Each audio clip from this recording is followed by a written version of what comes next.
Programang ito ay rated SPG, striktong patnubay at gabay ng magulang ang kailangan. Buong-buo na nga ang desisyon ni Edwin at ang mga kasamahan nitong batang tondo na isagawa ang kanilang pagtakas matapos kang malaman ni Edwin na kailangan ng malaking halaga para sa kanyang abogado. Sinabi ni Edwin na sa oras na makatakas sila ay babalikan niya nga itong si Alberto upang bawiin si Mokang. Ngunit walang kaalam-alam si Edwin maging si Ramon na sumakabilang buhay na pala itong si Mokang na siyang kakagawa ni Olga. Subalit hindi magtatagumpay sina Edwin kaya naman matapos silang hatulan ay dediretso na sila sa koreksyonal kung saan naroroon nga sina Tanggol at ang mga batang Divisoria.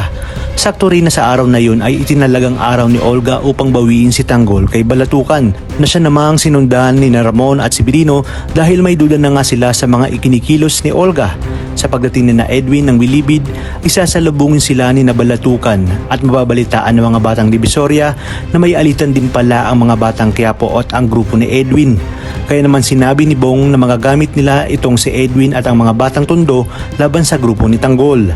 Tiyak umanong wala ng kalaban-laban si Tanggol pag nagsanib puwersa ang mga batang Tondo at batang Divisoria.